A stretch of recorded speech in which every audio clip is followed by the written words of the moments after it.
بسم اللہ الرحمن الرحیم۔ شروع اللہ کے نام سے جو بڑا مہربان نہایت رحم والا ہے۔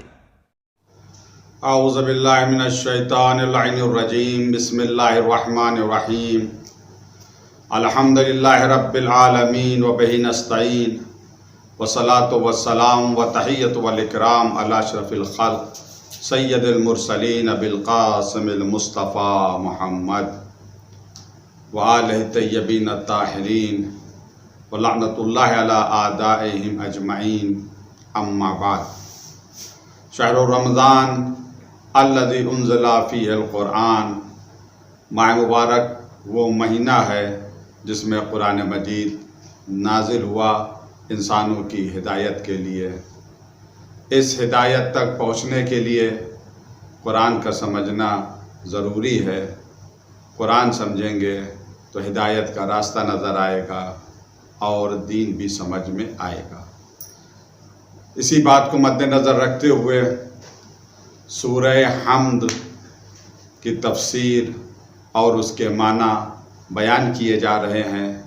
اگر اس سورہ کو ہم سمجھ لیں، یہ عظیم سورہ ہے جو ہر نماز میں پڑھا جاتا ہے، اگر اس کے معنی ہم سمجھ لیں تو بہت سے سوالوں کے جواب بھی مل جاتے ہیں اور دین بھی آسانی سے سمجھ میں آ جاتا ہے۔ کل گفتگو یہاں تک پہنچی تھی، ایاک نعبد، یعنی ہم تیری ہی عبادت کرتے ہیں۔ ایاک یعنی لا غیرک، تیرے علاوہ کسی کی بھی عبادت نہیں کرتے۔ کل میں نے عرض کیا تھا کہ نعبدو کے معنی ہیں اطاعت کے۔ ایک معنی مفسرین نے بیان کیے کہ نعبدو، ہم عبادت کرتے ہیں اللہ کے، صرف اللہ کی، یعنی ہم صرف اور صرف اللہ تبارک و تعالیٰ کی اطاعت کرتے ہیں، اس کے علاوہ کسی اور کی اطاعت نہیں کرتے ہیں۔ یہ جو معنی بیان کیے ہیں مفسرین نے بیان کیے ہیں، میں صرف دو مفسرین کا نام ذکر کر رہا ہوں، ایک اہل سنت سے ہیں اور دوسرے شیعہ۔ اہل سنت کے جو مشہور و معروف عالم دین مفسر گزرے ہیں محمد بن احمد القرطبی، ان کی تفسیر ہے جامع لاحکام القرآن۔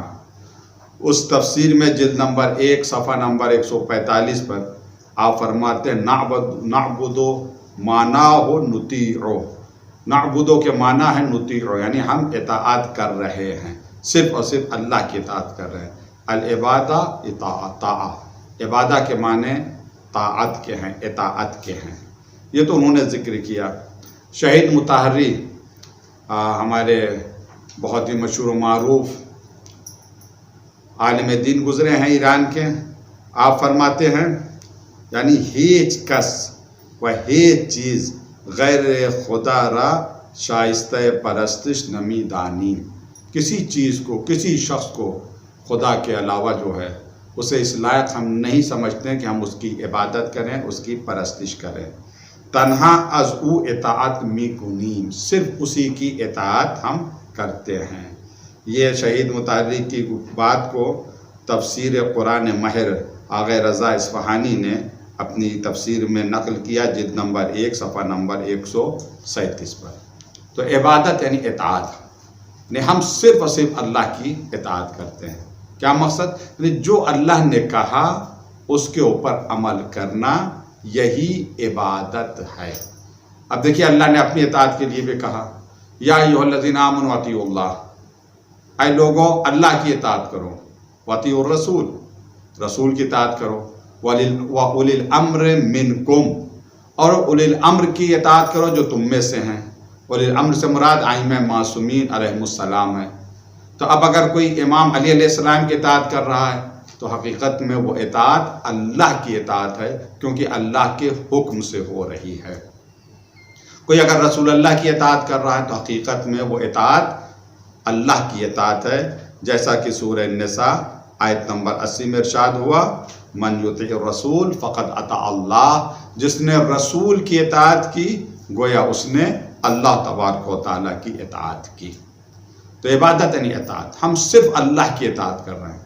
تو جو لوگ ظالم اور جابر لوگوں کی ایسے ظالم و جابر جن کے ہاتھ میں حکومت ہے، جن کے ہاتھ میں اقتدار ہے، اب اگر ایسے ظالم اور جابر لوگوں کی کوئی اطاعت کرے تو حقیقت میں غور کرنا چاہیے کہ مشرک کون ہے۔ اطاعت صرف اللہ تبارک و تعالیٰ کی اور کسی اور کی اطاعت نہیں ہے۔ ہاں، اللہ نے حکم دیا ہے کہ میرے رسول کی اطاعت کرو، تو رسول کی اطاعت اللہ کی اطاعت، اولی الامر یعنی عام معصومین کی اطاعت اللہ کی اطاعت ہو جائے گی۔ اب میں پھر آتا ہوں نعبدو کی طرف۔ ایاک نعبد، میرا اللہ میں تیری ہی عبادت کرتا ہوں، تیرے علاوہ کسی کی عبادت نہیں کرتا ہوں۔ یہ جو عبادت ہے عام طور پر نماز، روزہ وغیرہ، یہ اطاعت الہی کا ایک حصہ ہے، کیوں اللہ ہی کے حکم سے ہم یہ عبادت کر رہے ہیں۔ عبادت کے معنی یہ بیان کیے گئے ہیں، اظہار خضوع والخشوع مع تذلل، یعنی خضوع اور خشوع کا ظاہر کرنا اظہار ذلت کے ساتھ۔ اب یہاں پر دیکھیں، یہ جو عبادت کے معنی کیے گئے ہیں کہ انسان ذلت کا اظہار کرے، خضوع اور خشوع کا اظہار کرے، تو مطلقاً اگر ایسا ہے کہ انسان اگر خضوع خشوع کا اظہار کرے، یعنی کسی کے سامنے جھکے رکوع کی حد تک یا سجدے کی حد تک، تو یہ عبادت ہے۔ عبادت کے معنی بہت سے لوگ اچھی طریقے سے سمجھ نہیں سکے یا سمجھنے کی کوشش نہیں کر رہے ہیں۔ اگر عبادت کے صرف یہی معنی لیے جائیں کہ صرف اور صرف اللہ کے سامنے ہی انسان جھک سکتا ہے، رکوع و سجدہ صرف اسی کے لیے ہے، تو پھر قرآن میں اگر وہ دیکھے گا تو اسے اس کے خلاف بھی ملے گا۔ اسی وجہ سے ایک بنیادی شرط علماء نے لگائی ہے عبادت کے لیے کہ ہر خضوع اور خشوع، یا دوسرے آسان لفظوں میں جو انسان دوسرے کا احترام کرتا ہے، رکوع کی حد تک جھک جانا یا سجدہ کرنا غیر خدا کا، یہ عبادت کب بنے گا؟ کسی کے سامنے انسان جھک گیا، ذلت کا اظہار کیا، رکوع کی حد تک جھک گیا یا سجدے کی حد تک جھک گیا، یا غیر خدا کو رکوع کرنا یا غیر خدا کو سجدہ کرنا، یہ عبادت کب بنے گا؟ جب یہ عبادت بنے گا تبھی تو شرک ہوگا۔ یہ اس وقت عبادت بنے گا جب اللہ کی نیت سے، خدائی کی نیت سے، الوہیت کی نیت سے انسان سجدہ یا رکوع کرے، تب یہ عبادت ہوگی۔ مطلب غیر خدا کا سجدہ کر رہا ہے، خدا کی نیت سے، یہ ہمارا خدا ہے، بت ہو یا کوئی انسان ہو، تو اب یہ شرک ہو جائے گا، یہ جائز نہیں ہے۔ لیکن اگر خود یہ نیت نہیں ہے کہ ہم اسے خدا سمجھ کر سجدہ کر رہے ہیں، غیر خدا کو سجدہ ہے مگر خدا سمجھ کر سجدہ نہیں کر رہے ہیں، تو یہ عبادت نہیں ہے، یہاں پر شرک نہیں ہوگا۔ دو مثالیں میں قرآن مجید سے عرض کر رہا ہوں، ایک جناب آدم کے حوالے سے ہے اور دوسری جناب یوسف کے بھائیوں کے حوالے سے ہے۔ جناب آدم کے حوالے سے مشہور معروف آیت ہے، وَإِذْ قُلْنَا لِلْمَلَائِكَةِ اسْجُدُوا لِآدَمَ فَسَجَدُوا إِلَّا إِبْلِيسَ أَبَىٰ وَاسْتَكْبَرَ وَكَانَ مِنَ الْكَافِرِينَ۔ جب میں نے ملائکہ سے کہا سجدہ کرو آدم کو، سب نے سجدہ کیا، صرف ابلیس نے نہیں۔ دیکھیے اب سجدہ جناب آدم کو ہو رہا ہے، جناب آدم غیر اللہ ہے، مگر چونکہ اللہ کے حکم سے سجدہ ہو رہا ہے، اس وجہ سے جو سجدہ کر رہے ہیں وہ مطیع و فرما بردار ہیں، فرشتے ہیں، اور جس نے سجدے سے انکار کیا وہ ابلیس اور ملعون قرار پایا۔ تو عبادت میں اس بات کو مد نظر رکھنا بے انتہا ضروری ہے کہ جو انسان غیر اللہ کا سجدہ کر رہا ہے، اس کے سامنے سر جھکا رہا ہے، یہ اس وقت شرک ہوگا جب خدا کی نیت سے، الوہیت کی نیت سے سجدہ کرے۔ دوسری آیت ہے جناب جناب یوسف کے حوالے سے، سورہ یوسف میں آیت نمبر 4، اپنے والد سے فرماتے انی رأیت احد عشر کوکبا والشمس والقمر ورأیتهم لی ساجدین۔ بابا میں نے خواب میں دیکھا ہے، 11 ستاروں کو دیکھا ہے، چاند اور سورج کو دیکھا ہے، میں نے یہ دیکھا یہ سب کے سب ہمیں سجدہ کر رہے ہیں۔ اب اس کے بعد تمام واقعات قرآن نے بیان کیے، آخر میں جب جناب یوسف کے بھائی مصر پہنچے ہیں، جناب یعقوب پہنچے ہیں، تو قرآن نے کیا کہا کہ جب یہ دربار میں پہنچے ہیں ان کے بھائی جناب یوسف کے جناب یعقوب، خروا لہو سجدا، سب جناب یوسف کے سامنے سجدے میں گر گئے۔ اب یہ بھی غیر اللہ کا سجدہ ہے، تو کیا کہا جائے گا یہ عبادت ہو رہی ہے جناب یوسف کی؟ نہیں۔ اب یہاں اوپر کیا خدا کی نیت سے نہیں۔ اب یہاں پر مفسرین نے الگ الگ تفسیریں بھی بیان کی ہیں۔ کسی نے یہ کہا کہ آدم قبلہ بنے تھے ملک کا، اسی طرح سے یہاں پہ جناب یوسف وہ قبلہ بنے تھے اپنے بھائیوں کا، انہوں نے کیا تھا سجدہ، یہ احترام کا سجدہ تھا۔ بہرحال کہنے کا مقصد یہ ہے کہ اگر غیر خدا کو سجدہ کیا جائے خدا سمجھ کر تو یہ شرک ہے۔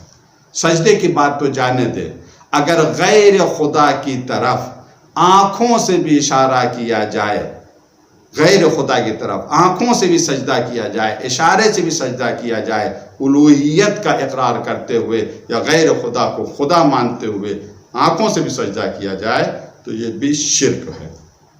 اور اس کے علاوہ اگر کسی کے احترام میں کوئی جھک رہا ہے، کسی کا کوئی احترام کر رہا ہے تو یہ احترام عبادت میں شمار نہیں ہوگا۔ ہاں، اب اس کا یہ مقصد نہیں ہے کہ ہم غیر اللہ کے سامنے سجدہ کرنا شروع کر دیں۔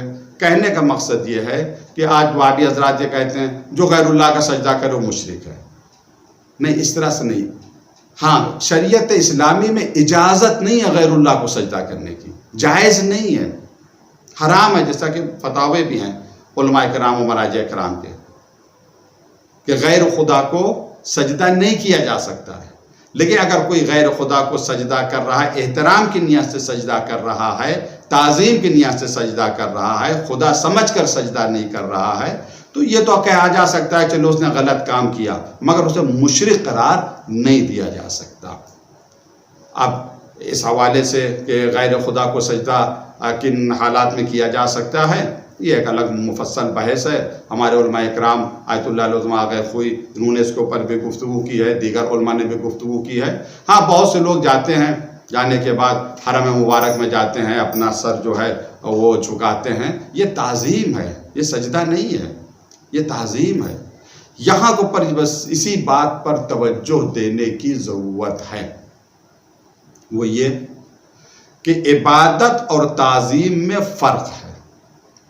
بہت سے مسلمان اس فرق کو نہیں سمجھ پائے، اسی وجہ سے انہوں نے ہر تعظیم کو عبادت قرار دیا۔ دیکھیے، عبادت اور ہے اور تعظیم اور ہے۔ غیر خدا کی تعظیم عبادت خدا میں شامل نہیں ہے کہ اگر ہم نے کسی غیر خدا کی تعظیم کر لی، رسول اللہ کی تعظیم کر لی، یا کسی امام کی تعظیم کر لی، یا کسی ولی کی تعظیم کر لی تو ہم نے نعوذ باللہ شرک کیا۔ ایسا نہیں ہے، تعظیم اور ہے اور عبادت خدا اور ہے، ان دونوں میں فرق ہے۔ مگر افسوس کچھ لوگوں نے ہر تعظیم کو عبادت قرار دیا اور پھر تعظیم کرنے والے کو مشرک قرار دیا، اسلام سے نکال دیا، اس کے قتل کا فتویٰ بھی صادر کر دیا۔ تعظیم تو کیا صرف اللہ ہی کی تعظیم ہے؟ دیکھیے قرآن مجید کی آیت ہے وَقَضَىٰ رَبُّكَ أَن لَا تَعْبُدُوا إِلَّا إِيَّاهُ، تمہارے رب نے فیصلہ کیا کہ اللہ کے علاوہ کسی کی عبادت نہ کرو۔ پھر اس کے بعد کیا حکم ہے؟ وَبِالْوَالِدَيْنِ إِحْسَانًا، اپنے ماں باپ کے ساتھ حسن سلوک کرو، اچھا برتاؤ کرو، نیک سلوک کرو، یہ خدا کا حکم ہے۔ پھر حکم کیا پروردگار کا؟ وَاخْفِضْ لَهُمَا جَنَاحَ الذُّلِّ مِنَ الرَّحْمَةِ، جب تم اپنے ماں باپ کے پاس جاؤ تو ادب سے اپنے شانوں کو جھکائے رہو۔ اب یہ احترام ہے کہ نہیں ماں باپ کا؟ یہ تعظیم ہے کہ نہیں ماں باپ کی؟ تو یہ تعظیم تو قرآن حکم دے رہا ہے، اس طرح سے تم اپنے ماں باپ کی تعظیم کرو۔ ان کے سامنے جاؤ تو اکڑ کر نہیں جاؤ، جھک کر جاؤ، ادب سے، تمہارے شانے، تمہارے کندھے جھکے ہونا چاہیے۔ تو عرض کرنے کا مقصد یہ ہے کہ عبادت اور ہے، تعظیم اور ہے، ان دونوں میں فرق ہے۔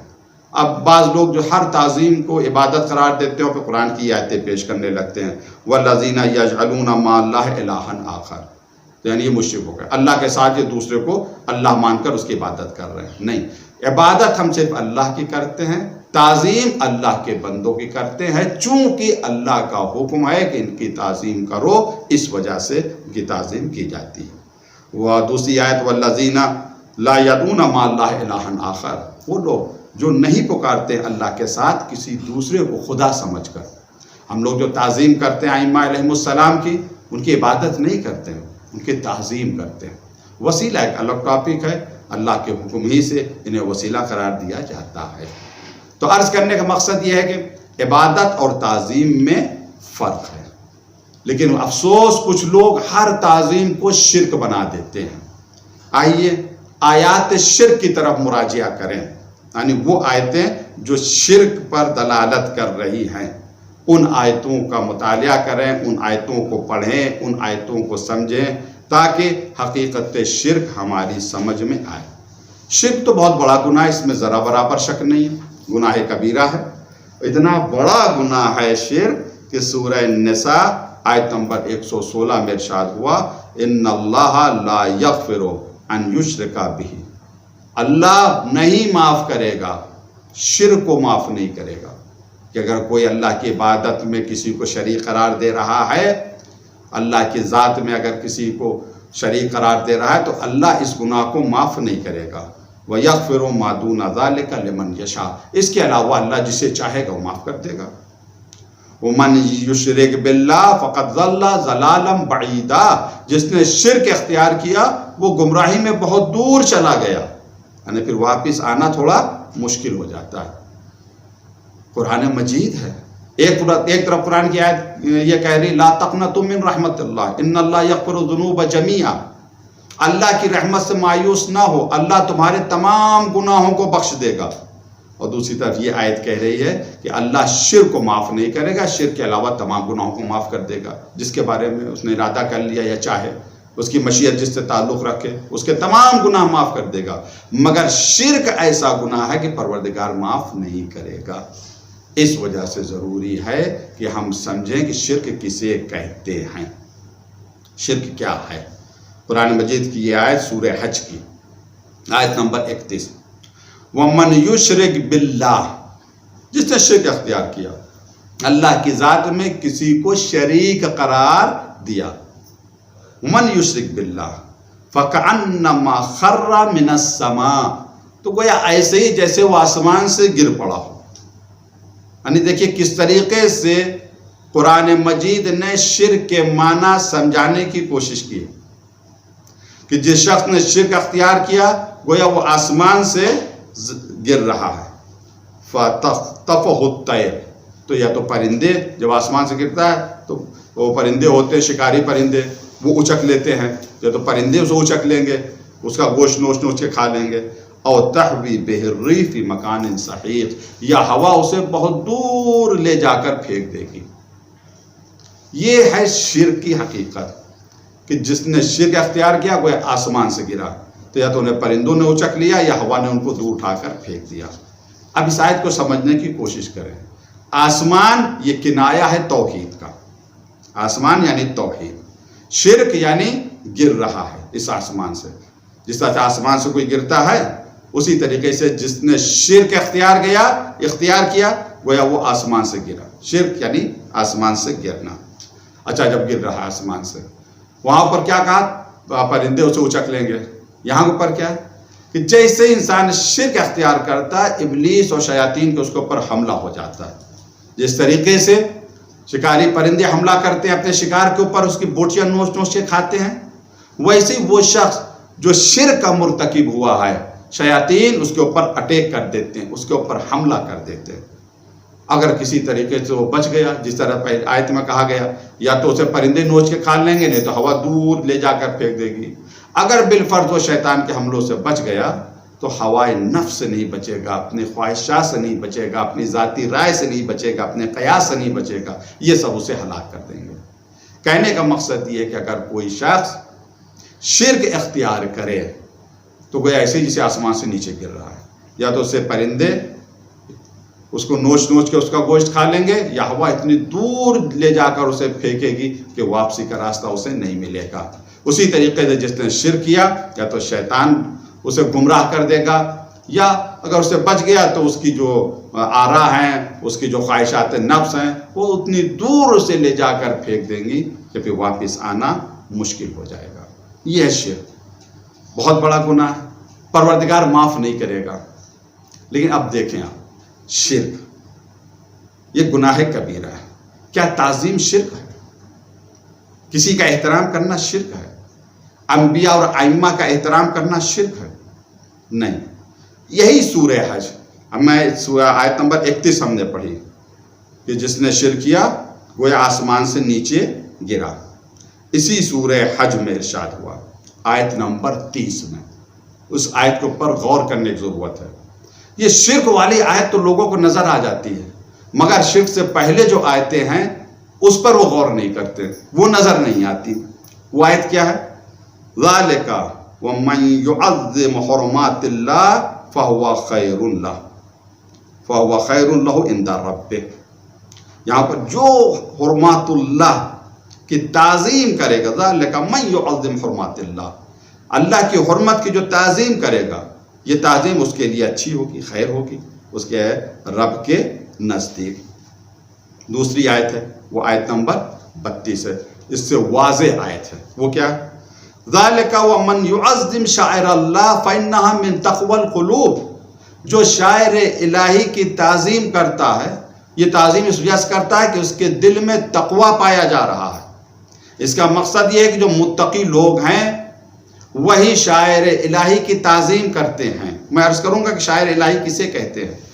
قرآن نے صاف صاف کہہ دیا ذالک ومن يعظم شعائر اللہ فإنها من تقوى القلوب. جو شاعر الہی کی تعظیم کرے وہ اس کے دل میں تقوی ہے. جب دل میں تقوی ہے تو انسان کہاں کے اوپر ہوگا؟ الف لام میم ذالک الکتاب لا ریب فیہ ھدی للمتقین. یہ قرآن مجید متقین کے لیے ہدایت بن کر آئی ہے. تو جو لوگ شاعر الہی کی تعظیم کرتے وہ متقی ہیں. متقی ہیں تو قرآن انہیں ہدایت دے گا. جسے قرآن ہدایت دے رہا ہے اسے کون گمراہ کر سکتا ہے؟ لاکھ لوگ کوشش کریں گمراہ کرنے کی. ہاں اب دیکھیے شاعر اللہ کے معنی یہ کیا ہے جو قرآن نے کہا کہ من یعظم شاعر اللہ، جس نے شاعر اللہ کی تعظیم کی. شاعر اللہ کیا؟ شاعر جمع ہے شعیرہ کی. شعیرہ کہتے ہیں نشانی اور علامت، یعنی جس سے اللہ تک پہنچا جا سکے، جس علامت سے، جس آیت سے، جس نشانی سے اللہ تبارک و تعالیٰ تک پہنچا جا سکے اسے شاعر کہتے ہیں. اور قرآن نے کس کو شاعر کہا ہے؟ شاعر اللہ کسے قرآن نے کہا ہے؟ دو آیتیں بہت جلدی. ان الصفا والمروہ من شاعر اللہ. صفا اور مروہ دو پہاڑیاں ہیں، یہ شاعر اللہ میں سے ہیں. فمن حج البیت او اعتمر فلا جناح علیہ ان یطوف بہما.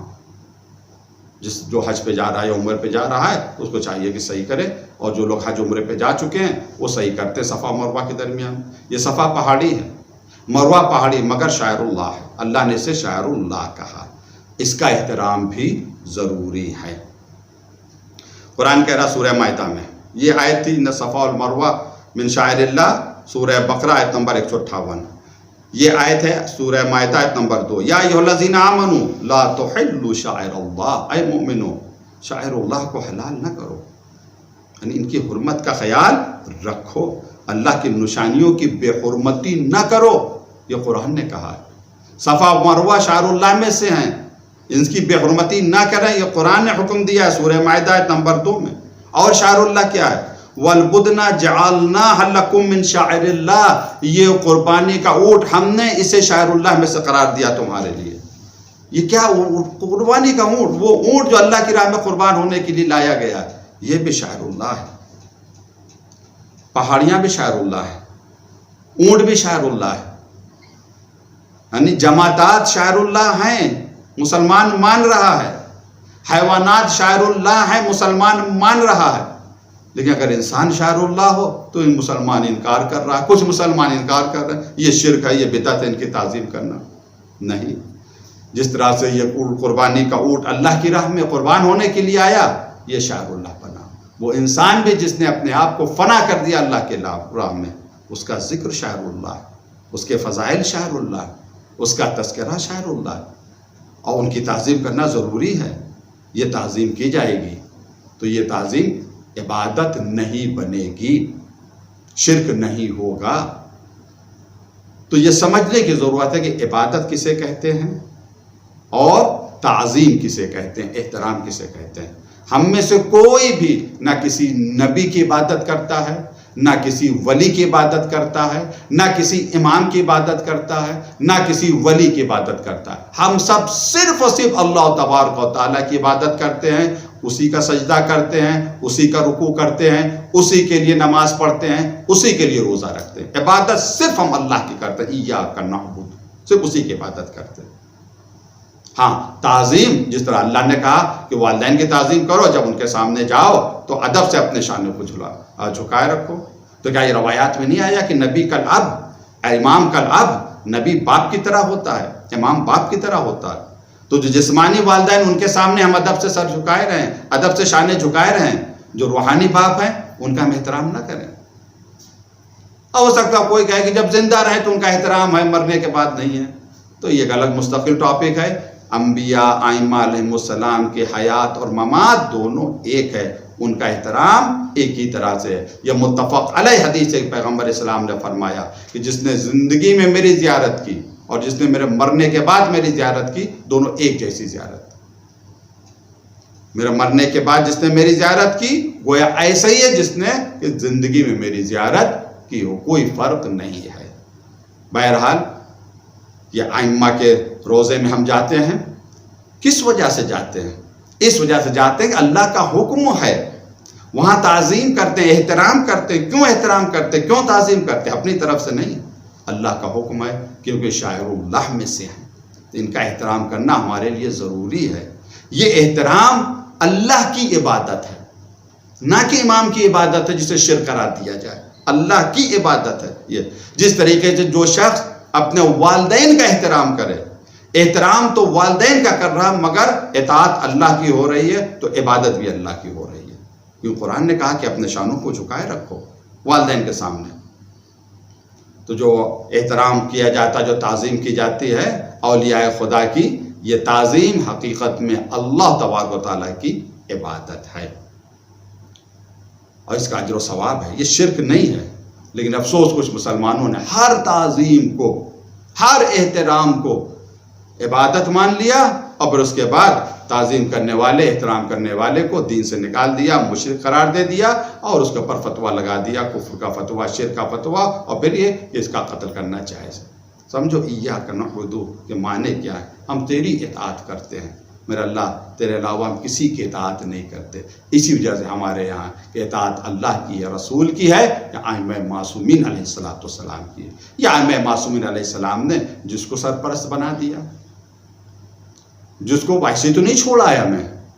اب حدیثیں ہیں باقاعدہ، 11 امام علیہ السلام سے بھی حدیثیں آئی ہیں، اور بھی حدیثیں ہیں کہ جہاں حکم دیا گیا ہے کہ اگر ہم نہیں ہیں یعنی زمانے غیبت میں، تو علماء کی طرف رجوع کرو، ان کی طرف رجوع کرو جو ہماری حدیثوں کو بیان کرتے ہیں، اور ان کے اندر جتنی یہ صفات پائی جائیں، صفات امام نے بیان کی ہے، وہ صفات جس عالم کے اندر پائی جائیں اس عالم کی تم اطاعت کرو۔ تو ہم اگر اس عالم یا اس مرجع کی اطاعت کر رہے ہیں تو حقیقت میں یہ اطاعت اس مرجع کی اطاعت، اس عالم کی اطاعت نہیں ہے، یہ اطاعت حقیقت میں امام کی اطاعت ہے، اور امام کی اطاعت حقیقت میں رسول کی، رسول کی اطاعت حقیقت میں اللہ تبارک تعالیٰ کی اطاعت ہے۔ تو ہم کسی بندے کی اطاعت نہیں کرتے ہیں، صرف اللہ تبارک تعالیٰ کی وہ اطاعت کرتے ہیں جو اطاعت فرشتوں نے کی۔ ہم وہ اطاعت نہیں کرتے ہیں جو اطاعت ابلیسی اطاعت تھی، کہ خدا کو تو مانتا تھا مگر خدا کے کہنے کو وہ نہیں مانتا تھا۔ ایاک نعبد، اے میرے اللہ ہم صرف اور صرف تیری ہی عبادت کرتے ہیں، یعنی ہم اپنی عبادت میں ہماری خلوص ہے، اخلاص ہے، خلوص اخلاص کے ساتھ ہم اپنا سر جھکاتے ہیں تو تیری حضور میں سر جھکاتے ہیں۔ المساجد للہ، تمام مساجد اللہ کے لیے ہیں۔ اعضائے سجدہ، 7 اعضائے سجدہ یہ صرف اللہ کے لیے ہیں، ہم سجدہ صرف اور صرف اللہ تبارک و تعالیٰ کا کرتے ہیں، اس کے علاوہ کسی کا سجدہ نہیں کرتے۔ ہاں احترام ائمہ کا بھی ہے، احترام اولیاء کا بھی ہے، اور یہ احترام واجب ہے، ضروری ہے یہ احترام۔ کیوں؟ اس وجہ سے کہ ان کی زندگی اور ان کی ممات، حیات اور ممات دونوں ایک طرح سے ہیں، اس میں کوئی فرق نہیں ہے۔ پروردگار ہم لوگوں کو اتنی توفیق دے، عام مسلمانوں کو بھی اتنی توفیق دے کہ وہ حقیقت عبادت کو سمجھ سکیں، تعظیم اور عبادت کے فرق کو وہ محسوس کر سکیں اور اس کے اوپر عمل بھی کر سکیں۔ دین کو سمجھنا زیادہ سخت نہیں ہے، مگر ہاں راستہ صحیح ہونا چاہیے۔ دین کو سمجھنے کا راستہ صرف ایک ہے کہ ہم قرآن کو سمجھیں اور اہل بیت کی حدیث کو سمجھیں، اس کے علاوہ اور کوئی راستہ نہیں ہے۔ اگر ہم نے حدیث کو اور قرآن کو چھوڑ دیا تو ہم گمراہی میں بہت دور چلے جائیں گے، بہت دور چلے جائیں گے گمراہی میں۔ اس وجہ سے ضروری ہے کہ قرآن کو بھی سمجھا جائے، اہل بیت کی حدیثوں کو بھی سمجھا جائے، تاکہ دین ہماری سمجھ میں آ جائے۔ اور جب خود ہماری سمجھ میں دین آ جائے گا تو ہم خود اسے سمجھائیں گے، دوسروں کو سمجھانے کی طاقت اور قوت ہمارے اندر آ جائے گی۔ مگر ایک شرط بہت اہم ہے دین کو سمجھنے کے لیے بھی، اور دین کو سمجھانے کے لیے بہت اہم شرط ہے، وہ یہ جب تک توفیق پروردگار شامل حال نہ ہو۔ انشاءاللہ میں شاید اگر وقت رہا، زندگی رہی تو عرض کروں گا، جب اس آیت تک پہنچوں گا اہدنا الصراط المستقیم، کہ توفیق کا ہونا بہت ضروری۔ جب تک توفیق شامل حال نہ ہو انسان کار خیر انجام نہیں دے سکتا، دین کو سمجھ نہیں سکتا، قرآن کو پڑھ نہیں سکتا، قرآن کے معنی میں غور نہیں کر سکتا، جب تک توفیق خدا شامل حال نہ ہو۔ کیسے توفیق خدا شامل حال ہوگی؟ فری میں توفیق نہیں ملتی ہے، کچھ نہ کچھ کرنا پڑتا ہے، اس کے عوض میں توفیق ملتی ہے۔ ایک طریقہ اور ہے توفیق کا حاصل کرنے کے لیے کہ ہم اس کی طرف رجوع کریں، اس امام کی طرف رجوع کریں جو حجت خدا ہے، جو وسیلہ ہے، ذریعہ ہے عبد اور معبود کے درمیان، وسیلہ فیض ہے، یعنی پروردگار کا ہر فیض، اس کا ہر کرم امام ہی کے ذریعے سے دنیا والوں تک، ہم تک پہنچ رہا ہے۔ ہم اپنے اس امام کی طرف رجوع کریں، امام سے درخواست کریں، آپ ہمارے لیے دعا کریں۔ اگر آپ کی دعا ہمارے شامل حال ہو گئی تو ہمیں توفیق مل جائے گی، دین کو سمجھنے کی توفیق مل جائے گی۔ اسی وجہ سے ان تقریروں میں مسلسل میں زیارت ناحیہ کا سلام پڑھ رہا ہوں تاکہ امام کی نظر کرم ہم پر ہو جائے۔ آج وہ سلام میں آپ کے سامنے عرض کرنا چاہتا ہوں کہ امام زمانہ عجل اللہ تعالی ظہورہ، آپ نے یہ سلام اپنی جدہ ماجدہ پر کیا ہے، حسین کی دکھیاری ماں پر کیا۔ زیارت ناحیہ میں یہ سلام کس طریقے سے سلام کیا؟ آپ اس طرح سے اپنی جدہ پر سلام کر رہے ہیں، السلام علی فاطمۃ الزہراء ابنتہ، ہمارا سلام و فاطمہ زہرا پر جو بنت رسول خدا ہیں۔ یعنی زیارت ناحیہ میں بھی امام زمانہ نے جناب فاطمہ زہرا سلام اللہ علیہا کو فراموش نہیں کیا، اور جناب فاطمہ زہرا وہ بھی اپنے بیٹے امام مہدی سے بے انتہا محبت کرتی ہیں، بہت زیادہ محبت کرتی ہیں۔ آج ہی میں ایک روایت دیکھ رہا تھا، تھوڑا سا ایک مقایسہ آپ کے سامنے پیش کرنا چاہتا ہوں۔ جناب سکینہ فرماتی میں دمشق میں تھی، شام میں تھی، تو میں نے خواب میں دیکھا کہ ایک عماری ہے، اور اس عماری میں ایک سیاہ پوش معظمہ بیٹھی ہوئی ہے، ایک بی بی بیٹھی ہوئی ہیں، اس طرح سے بیٹھی ہوئی ہے کہ بی بی کا ہاتھ سر کے اوپر ہے۔ میں نے پوچھا یہ کس کی سواری ہے، یہ بی بی کون ہے؟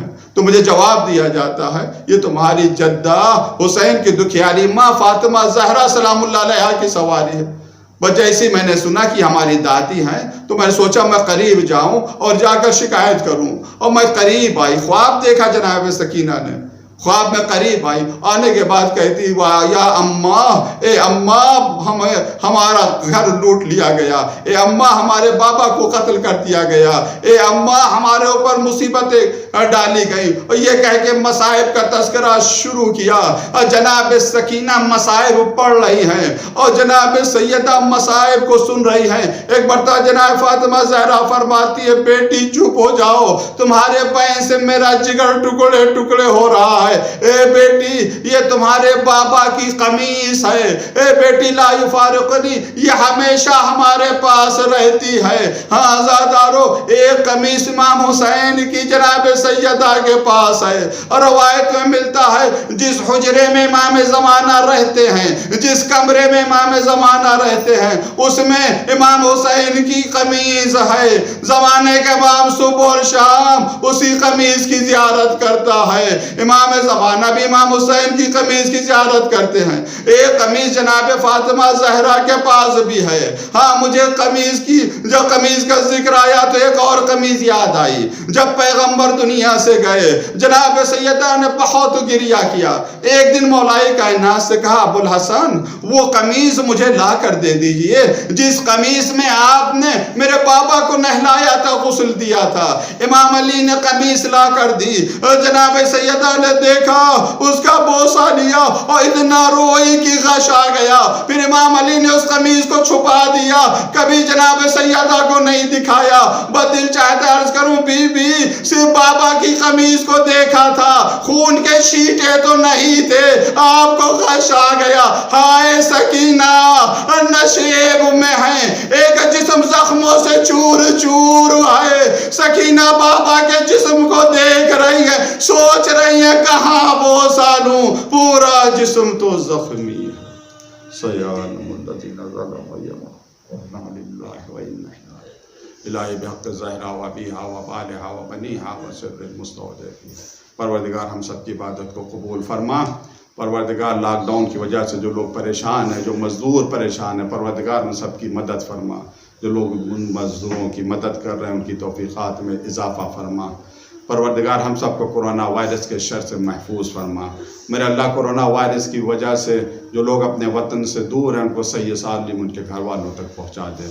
میرے اللہ ہم میں سے جو بیمار ہیں سب کو شفا عطا فرما، جو مقروض ان سب کا قرض عطا فرما، ہم سب کی حاجتوں کو پورا فرما۔ بہت سے مومنین نے دعاؤں کے لیے کہا، میرے اللہ سب کی دعاؤں کا تو سننے والا ہے، جاننے والا ہے، سب کی دعاؤں کو قبول فرما۔